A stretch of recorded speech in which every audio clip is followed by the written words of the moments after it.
누구냐라고 먼저 질문을 합니다. 왜 묻는 것일까요? 지혜와 총명이 있다면 말만 하지 말고 보여달라는 것이죠. 그러면 무엇으로 지혜를 보여줄 수가 있습니까? IQ 높은 것으로 보여주는 것이 아니라 위로부터 하나님이 주시는 참 지혜인 착한 행실과 온유함으로 드러나고 보여진다고 말씀했습니다.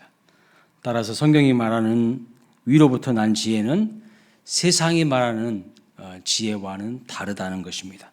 위로부터 난 지혜는 첫째 성결이고 그 다음 화평, 관용, 양순, 긍휼, 선한 열매가 가득하고 편견과 거짓이 없는 것이었습니다. 그래서 땅의 지혜의 결과는 혼란을 가져오지만 하늘의 지혜는 화평을 가져온다 이렇게 말씀합니다. 그렇다면 어떻게 해야 하늘의 지혜가 우리에게 임합니까? 그 지혜를 사모하라고 말씀드렸죠. 후히 주시고 꾸짖지 아니하시는 하나님께 구하라 이렇게 말씀했습니다. 포도나무에 가지가 붙어 있는 것처럼 하나님 안에 거할 때에 그 열매로 천상의 지혜를 얻게 된다 이렇게 말씀을 드렸습니다. 저와 우리 모든 성도님들이 위로부터 오는 천상의 지혜, 하늘로부터 오는 천상의 지혜를 얻으시기를 축복합니다. 자, 오늘 본문 말씀을 보면 야고보는 계속해서 또 질문을 던집니다. 4장 1절이죠. 너희 중에 싸움이 어디로부터, 다툼이 어디로부터 나느냐 질문을 던지는 거예요. 놀라운 질문을 던지는데 왜 놀라운 질문이냐면 여러분 인류의 역사가 싸움의 역사, 전쟁의 역사입니다. 인류의 역사를 어떻게 구분하냐면 선사시대와 역사시대로 구분합니다. 선사시대란 문자를 사용하지 않았던 시대를 선사시대라 하고 역사시대는 문자를 가지고 기록한 시대를 말합니다. 그래서 인류 역사에서 역사를 보면 선사시대와 역사시대로 갈라지는데 역사시대가 몇 년 정도 됐을까요? 한 3,500년 정도밖에 되지 않습니다. 그래서 20세기를 대표하는 문명사학자인 윌 드런트는 그의 책 역사의 교훈에서 이런 말을 했어요. 3,500년 중에 전쟁이 없었던 해는 268년밖에 안 된다. 이런 말을 했습니다. 그러니까 역사시대의 7.8%밖에 안 된다는 거예요. 그럼 과거에는 전쟁이 많았는데 현재로 올수록 평화시대가 많아진 것일까요? 아닙니다. 계속해서 전쟁이 끊이질 않고 있어요. 여러분 한국 전쟁에서 무려 63만 명이 죽었어요. 63만 명. 그래서 엘빈 토플러는 이렇게 말했어요. 1945년부터 1990년까지 2340주 동안 지구촌에 전쟁이 없었던 시기는 단 3주밖에 없었다. 그래서 2025년 현재 세계 주요 전쟁 지역이 다음과 같습니다. 엄청나게 많은 곳에서 계속해서 전쟁이 일어나고 있어요. 우리는 러시아와 우크라이나 전쟁만 있다는 사실을 알고 있죠. 또 이스라엘과 하마스도 전쟁을 벌이고 있고요. 작년에는 또 이란이 이스라엘을 공격했습니다. 얼마 전 지진이 일어나는 미얀마도 지금 계속 내전 상태에 있습니다. 중국과 대만이 계속 갈등하고 분쟁합니다. 전 세계가 싸움과 분쟁으로 몸살을 앓고 있습니다. 그런데 여러분 국가만 분쟁하는 것이 아니라 집안에서도 싸움이 많습니다. 이제 그만 넘겨주세요. 네. 자, 부부가 싸우고요. 형제가 싸웁니다. 특히 우리가 생각하는 것보다 재산 다툼 또는 유산 다툼이 많은 가정에서 벌어지고 있습니다. 그러니까 상속 분쟁이 재벌 가만의 이야기가 아니라는 거예요. 이제 통계 한번 사진 보여줘 보세요. 네. 저 보시면 연도별 상속 소송 건수가 보면요. 2021년도에 무려 4만 건이 넘어갑니다. 우리나라 통계예요. 가면 갈수록 집안 싸움이 엄청나게 심하고 있는 것이 심해져 가는 것을 볼 수가 있어요. 나라가 분쟁하고요. 가족들끼리 서로 분쟁 중입니다. 정말 슬픈 것은 교회 안에도 이 분쟁이 끊이지 않고 있다는 거예요. 교회 안에도 서로 으르렁거리고 잡아먹으려고 하는 사람들이 많이 있다는 겁니다. 오늘 야고보가 묻습니다. 너희 중에 다툼이 어디로부터 나느냐? 야고보서의 1차 수신자는 초대교회의 성도들입니다. 믿는 자들이에요. 그러니까 성도들 사이에도 분쟁이 많이 있다는 것을 말씀하고 있어요. 우리가 그렇게 이상화하고 꿈꾸는 초대교회에도 점차 시간이 흐름에 따라서 변질되어서 분쟁이 있었다는 것이죠. 여러분, 하나님 앞에 예배하러 와서 왜 싸울까요? 가만히 보니 그런데 아주 오래전부터 이런 싸움이 있었다는 것입니다. 인간의 역사는 싸움의 역사다라는 거죠. 아담과 하와가 낳은 자식들 가인과 아벨이요 서로 싸우고 쳐 죽였습니다. 아벨의 예배는 하나님이 받아주시고 가인의 예배는 받지 않으시니까 가인이 아벨을 시기질투해서 죽입니다. 우리가 롤모델로 삼고 싶어하는 초대교회에도 그런 싸움과 다툼이 있었어요. 사도 바울과 바나바가 제1차 전도 여행 중에 힘들다고 도망가 버린 마가 요한을 제2차 전도 여행에 데리고 가냐 데리고 가지 않느냐 이 문제 가지고 서로 심히 싸우고 다른 길로 가는 것을 볼 수가 있어요. 다투고 헤어지는 겁니다. 그것이 사도행전에 버젓이 다 기록되어 있습니다. 그 싸움의 문제가 다툼의 문제가 이 세상을 지배하고요, 가정을 지배하고 또 교회를 혼란하게 만들고 있습니다. 오늘 본문에서 야고보는 바로 그 문제를 다루고 있어요. 원인을 지금 묻고 있습니다. 너희 중에 싸움이 다툼이 과연 어디로부터 나느냐? 도대체 그 원인은 무엇일까요? 놀랍게도 야고보는 그 원인을 이렇게 말합니다. 1절 하반절 말씀 보세요. 너희 중에서 싸우는 정욕으로부터 나는 것이 아니냐. 너희 중에서 싸우는 정욕으로부터 나는 것이 아니냐. 새번역 성경에서 이렇게 번역했더라고요. 여러분의 지체들 안에서 싸우고 있는 육신의 욕심에서 생기는 것이 아닙니까? 놀랍게도 문제의 원인이 너희들 안에 있다는 거예요. 우리 안에 있다는 거예요. 내 안에 있다는 거예요. 문제가 외부에 있는 것이 아니라 환경에 있는 것이 아니라 내부에 있다고 말씀하고 있어요. 우리는 자꾸 분쟁의 원인을 싸움의 원인을 상대방에게서 찾습니다. 환경에서 찾습니다. 국가 간의 분쟁을 보면요. 저 나라가 악한 나라이기 때문에 싸운다고 합니다. 부부 간의 분쟁에서도 보면 저 남자가 속이 좁아서 싸운다. 저 여자가 너무 예민해서 싸운다고 합니다. 교회에서 성도들이 서로 싸우는 이유도요. 상대방이 문제가 많아서 싸운다고 합니다. 그런데 야고보는 그 원인이 외부에 있는 것이 아니라 문제는 우리 안에, 내 안에 욕심 때문이라고 말씀하고 있어요. 문제는 나라는 겁니다. 내 안에 정욕이 곧 욕심이 문제라고 말씀하고 있어요.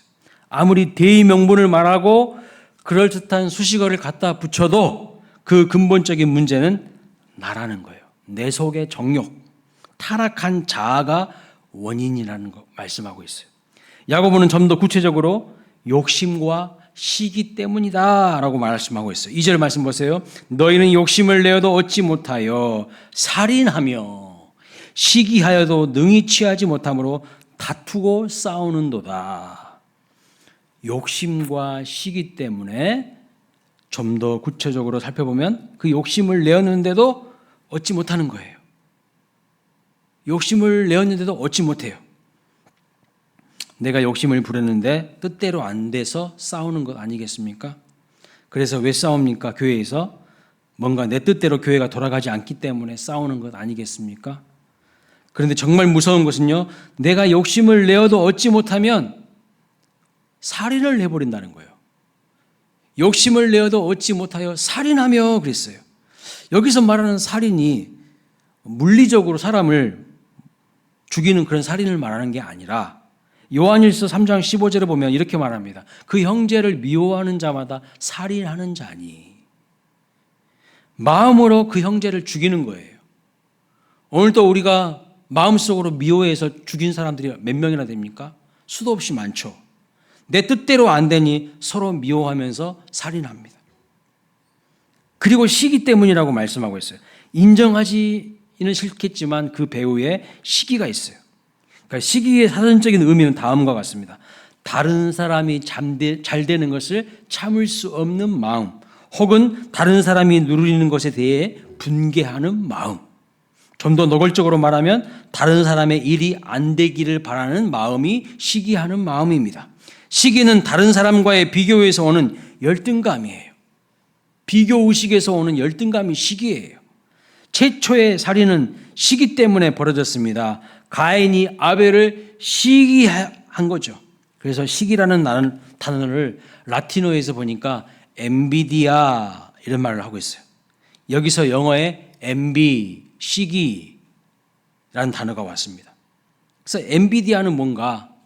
엔비디아는 악의를 가지고 바라보다. 악의를 가지고 바라보는 거예요.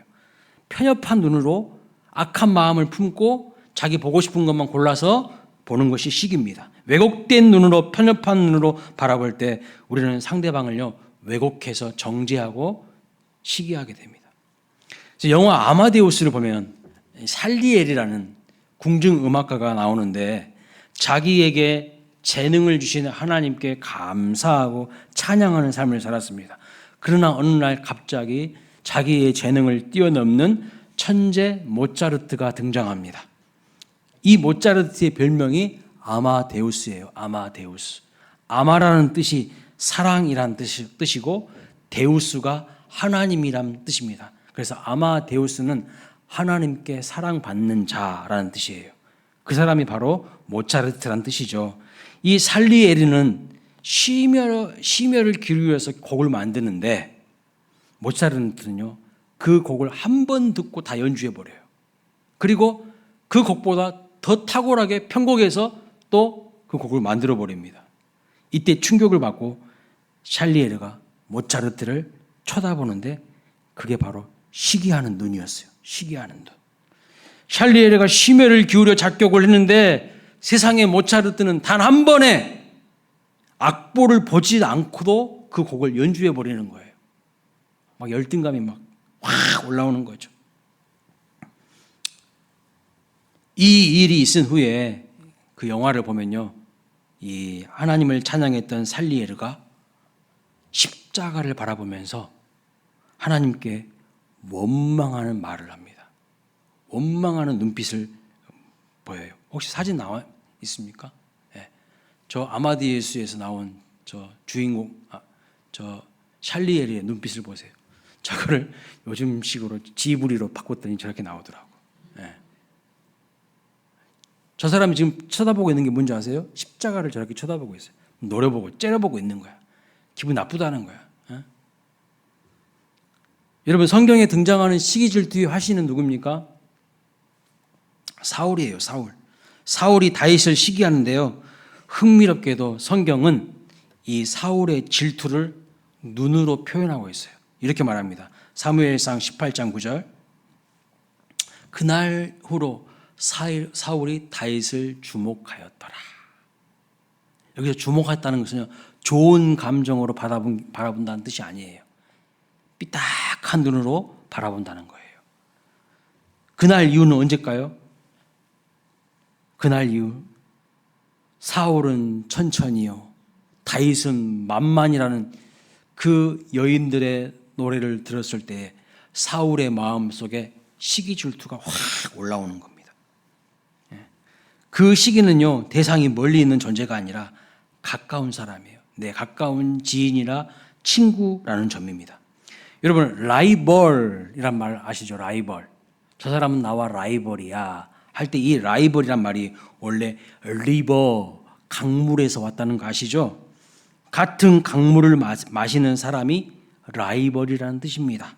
무슨 뜻이냐면 동정 업계에 있는 사람들이 내 질투의 대상, 시기의 대상이라는 거예요. 그러면 한번 여러분 만약에 우리 교회가 부흥하면 누가 질투할까요? 우리 교회가 부흥하면 누가 질투할까요? 불교 절에서 질투할까요? 아니에요. 가까운 교회가 질투하지 않겠습니까? 네. 여러분, 드라마에서 아주 인기 있는 남자 배우를 질투하는 남자분들은 아마 없을 겁니다. 드라마에 나오는 아주 인기 있는 여자 배우를 질투하는 여자분들은 없을 겁니다. 왜냐하면 그분들은 여러분과 동종업계에 있는 사람들이 아니기 때문이에요. 경쟁하는 사람이 아니기 때문입니다. 그런데 우리는 가까운 내 친구나 내 동료를요, 질투할 수 있어요. 시기할 수 있어요. 멀리 있는 사람을 시기 질투하는 것이 아니라 가까이 있는 사람들을 시기 질투합니다. 내 친구, 내 동료를 질투하는 거예요. 형제를 질투하는 거예요. 가인이요, 아벨을 시기하잖아요. 아벨을 질투하잖아요. 요셉이요, 요셉을 그 형들이 질투하지 않습니까? 아버지 사랑 독차지한다고 요셉의 형들이 요셉을요, 시기 질투해요. 사울이 다윗을 시기합니다. 사울이 다윗을 시기하는 거예요. 자기 사이잖아요. 그런데 시기 질투해요. 심지어 아들 압살롬이요, 아버지 다윗을 향해 쿠데타를 일으킵니다. 시기는 아주 위험한 거예요. 위험한 죄입니다. 왜냐하면 하나님의 주권에 대한 도전이기 때문이에요. 인정하기 싫지만 그 사람이 가진 재능, 지식, 용모, 매력, 재치 다 하나님이 주신 것입니다. 인정하기 싫지만 시기하는 것은요, 결과적으로 하나님의 주권에 대한 도전이에요. 그래서 시기의 칼끝은요, 하나님을 향합니다. 시기의 칼끝은 하나님을 향해요. 그 아마데우스 영화에 보면 그 살리에르가 십자가를 그냥 분노에 찬 눈빛으로 바라보면서 하나님을 원망하는 그 의미심장한 장면 아까 보지 않았습니까? 그 시기의 칼끝은 하나님을 향하는 거예요. 왜 저놈에게만 다 주시고 나한테는 요거밖에 안 줬어요? 또한 시기는요, 하나님께서 나에게 주신 것도 많은데 그것을 감사하지도 않고 인정하지도 않는 죄이기도 합니다. 따지고 보면요, 나도 받은 것이 많습니다. 근데 내가 받은 것은 바라보지 못하게 만드는 죄입니다. 성경은 우리에게 욕심과 시기를 버려야 된다고 말씀하죠. 베드로전서 2장 1절. 그러므로 모든 악독과 모든 기만과 외식과 시기와 모든 비방하는 말을 버리라고 말씀합니다. 왜냐하면 시기하면 상대방이 망하는 것이 아니라 내가 망해요. 내가 누군가를 시기하잖아요. 그러면 내 마음이 썩어요. 내 마음이 이미 부패한 거예요. 이미 죄에 오염된 거예요.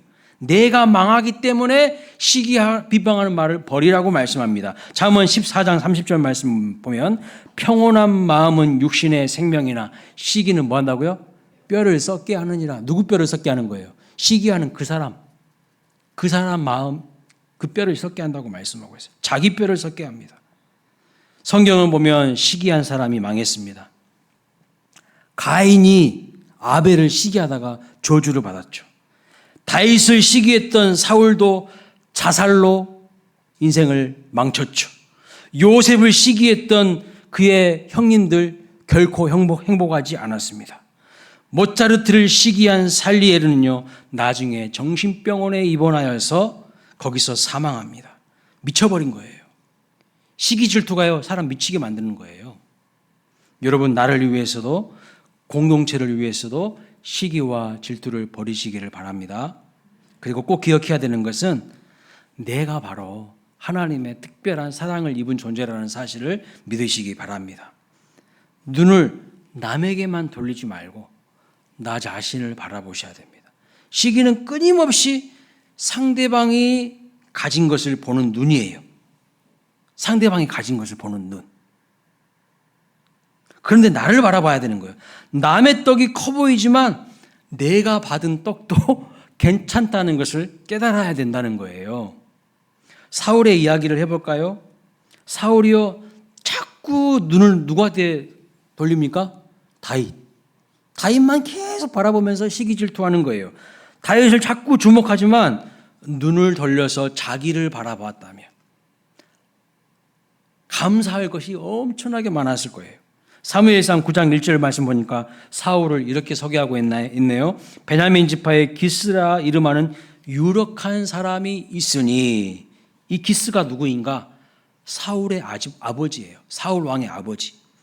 아버지가 아주 유력한 사람이라는 거예요. 힘 있는 집안 사람이라는 거예요. 누가? 사울이요. 이어서 9장 2절을 보세요. 기스에게 아들이 있으니 그의 이름은 사울이요 준수한 소년이라.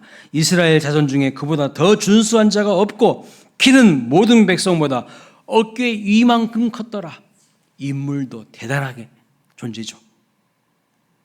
키도 크고 인물도 준수하고 집안도 유력한 집안의 사람이에요. 많은 은혜를 입은 사람입니다. 그런데 자꾸 시선을 자기를 보지 않고 누구를 보는 거예요? 다른 사람, 다윗을 쳐다보고 있는 거예요. 다윗을 보는 겁니다. 여러분, 다른 사람과 나를 비교하지 말고 하나님이 내게 주신 것을 보시기 바랍니다. 여러분에게 주신 받은 복을 세어보시기를 바랍니다. 받은 것에 감사하시기 바랍니다. 그러면 하나님은 더 주고 싶어요. 그런데 나에게 주신 것은 바라보지 않고 남에게 있는 것만 바라보면서 시기 질투하면요, 있는 것도 하나님 빼앗으십니다. 그거 아셔야 돼요. 성경에 보면 이렇게 시기 질투하지 않고 항상 감사하며 만족하며 진취적인 사람이 나오는데 그 사람이 누군가? 갈렙이라는 사람이에요. 갈렙은 모게세의 후계자가 된 여호수아를 질투하지 않았습니다. 사실 여호수아와 갈렙은요, 쌍벽을 이루는 사이예요. 라이벌 같은 존재였습니다. 가나안 땅을 정탐하고 왔을 때도 여호수아와 갈렙만 믿음의 보고 긍정적인 보고를 합니다.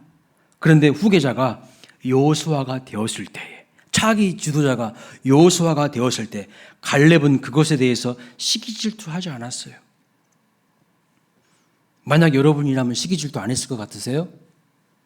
만약 갈렙이 여호수아에 대해서 시기질투했다면요, 정말 불행한 인생을 살았을 것이고 이스라엘 공동체도 큰 어려움이 발생했을 것이 분명합니다. 하지만 갈렙은요, 여호수아의 리더십을 인정해 주는 거예요. 그것은 여호수아를 리더십으로 세우신 하나님의 주권을 인정하는 것입니다. 그리고 자신은 가장 점령하기 어려운 헤브론 산지를 달라고 당당하게 요구하는 것을 볼 수가 있어요. 가장 좋은 땅 평지를 달라는 것이 아니라 쉽게 점령할 수 있는 평지를 달라고 하는 것이 아니라 젊은 날에 자기에게 약속하신 그 산지를 지금 노년이 되었음에도 불구하고 포기하지 않고 진취적으로 이 산지를 내게 주소서라고 당당하게 이야기하는 것을 볼 수가 있어요. 참 멋진 사람이죠. 엉뚱한데 경쟁하지 않고 시기 질투하지 않고 남들은 쳐다보지 않는 그 헤브론 산지는 점령하기 어려워요. 그럼에도 불구하고 나는 할 수 있다는 믿음을 가지고 그 헤브론 산지를 얻는 주인공이 됩니다. 멋진 사람 아닙니까? 또 멋진 사람이 나와요. 달란트 비유에서 진짜 귀한 사람이 한 사람 있는데 2달란트 받은 사람입니다. 여러분 잘 보면 가장 억울할 수 있는 사람이 이 2달란트 받은 사람이거든요. 처음부터 누구는 5달란트 주고 누구는 그 사람은 2달란트를 줍니다. 여러분 기분 나쁠 수 있어요 없어요? 있어요. 누구는 5달란트 주고 누구는 2달란트 주는데 그런데 그 사람은요 기분 나빠하지 않습니다. 기분 나빠하지 않아요. 1달란트 받은 사람은요 이때부터 삐졌어요. 이때부터 기분 나빴어. 그래서 아예 일을 안 해버립니다. 아예 일을 안 해버려요. 그런데 이 2달란트 받은 사람은요 아무 이야기하지 않아요. 그냥 2달란트 받은 것에 감사하며 만족합니다. 또 이 사람이 귀한 게 뭐냐면 2달란트 받은 것을 가지고 열심히 일해서 또다시 2달란트를 남겨요. 5달란트 받은 사람은 열심히 일해서 5달란트를 남기죠. 그런데 1달란트 받은 사람은 일을 안 했어요. 그러니까 주인이 다시 와서 화를 내면서 1달란트 받은 사람에게서요 그 1달란트 받은 것까지 다 뺏어버립니다. 뺏어버려요. 그리고 그 1달란트 누구에게 줍니까? 누구에게 주던가요? 여러분 성경 좀 읽으세요. 아무 말도 못 하시네. 5달란트 받은 사람에게 주지 않습니까? 저는 그런 생각 해봐요. 아니 2달란트 받은 사람에게 줘야지 페어한 거 아니에요? 공정한 거 아니에요? 처음부터 누구는 5달란트 주고 누구는 2달란트 줬잖아.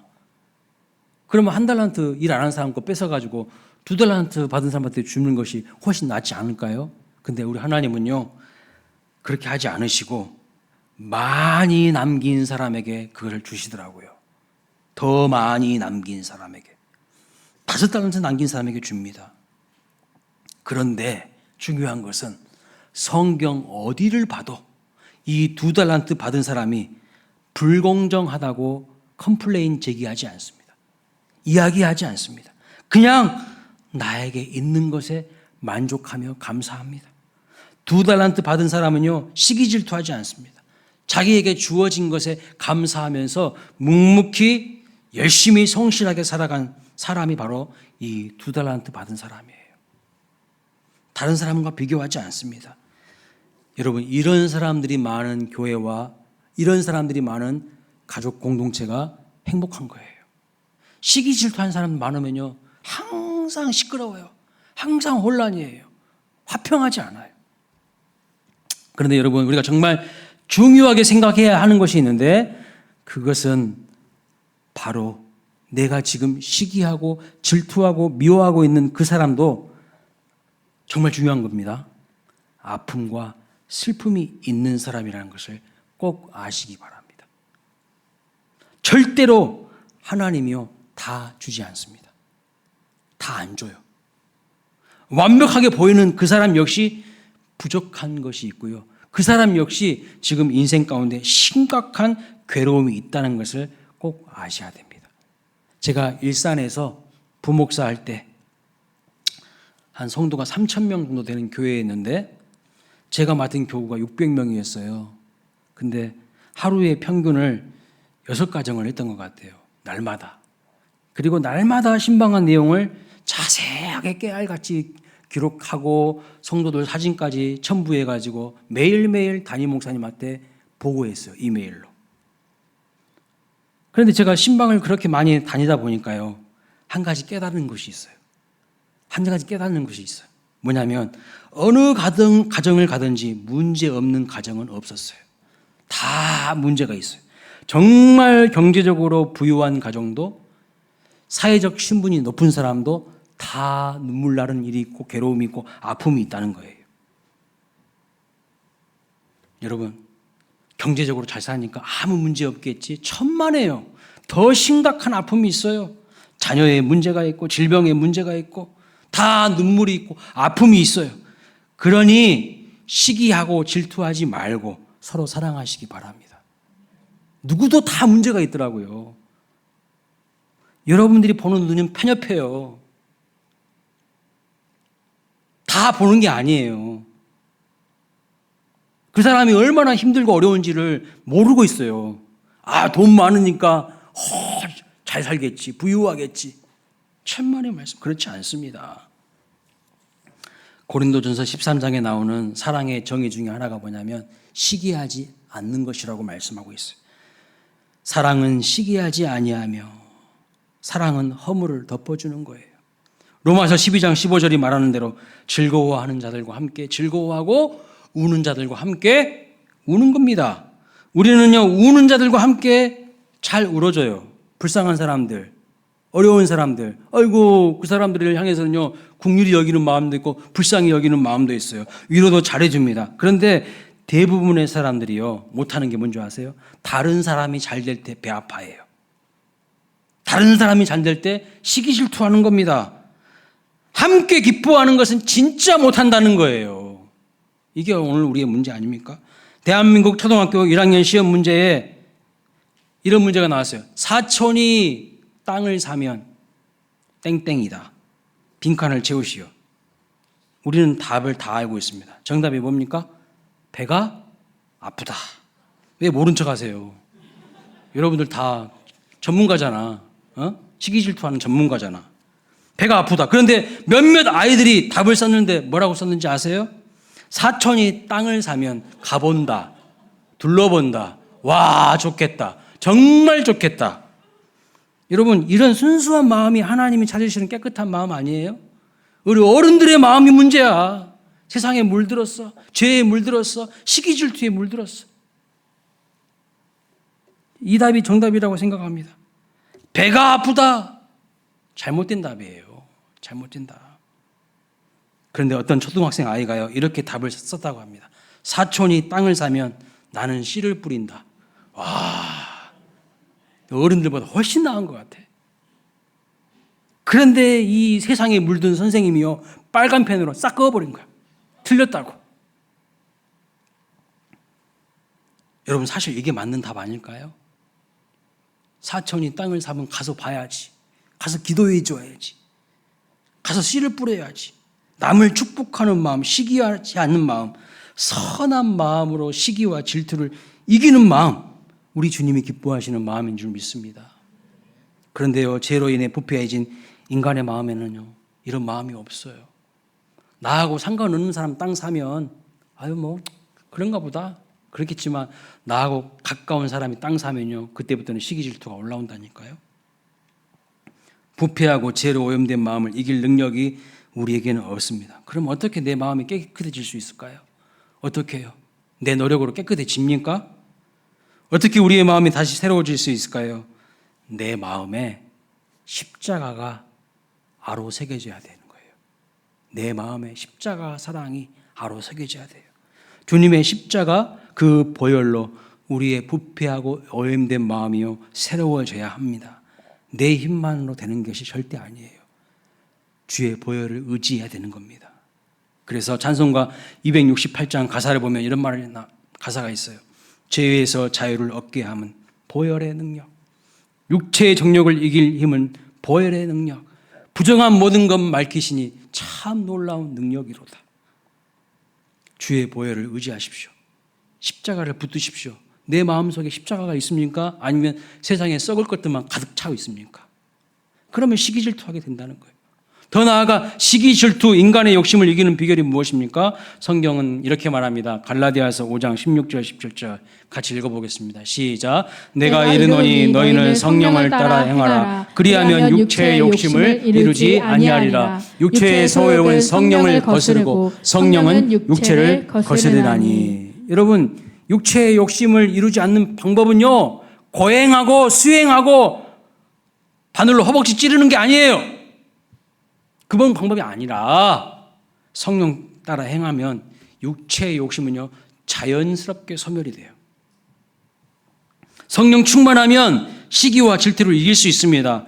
야고보는 이 다툼과 싸움에 대한 이유가 욕심에 있다고 이야기하다가 갑자기 무슨 이야기를 하는가? 2절 하반절부터 기도 이야기를 하고 있어요. 기도 이야기. 2절, 3절 기도 이야기로 갑자기 전환시킵니다. 왜 그럴까요? 왜? 야고보서 4장 2절 3절 말씀 보세요. 너희가 얻지 못하면 구하지 않기 때문이요. 구하여도 받지 못하면 정욕으로 쓰려고, 다시 말하면 욕심으로 쓰려고 잘못 구하기 때문이라, 이렇게 말하고 있습니다. 기도 이야기를 하려고 한 것이 아니에요. 뭐 이야기를 하는 거예요? 핵심은 욕심이 얼마나 위험한 것인지를 알라는 거예요. 욕심은 기도를 막아버린다는 거예요. 내 안의 욕심은요, 싸움의 원인입니다. 그래서 다른 사람과의 수평적인 관계에도 문제를 일으키는 원인입니다.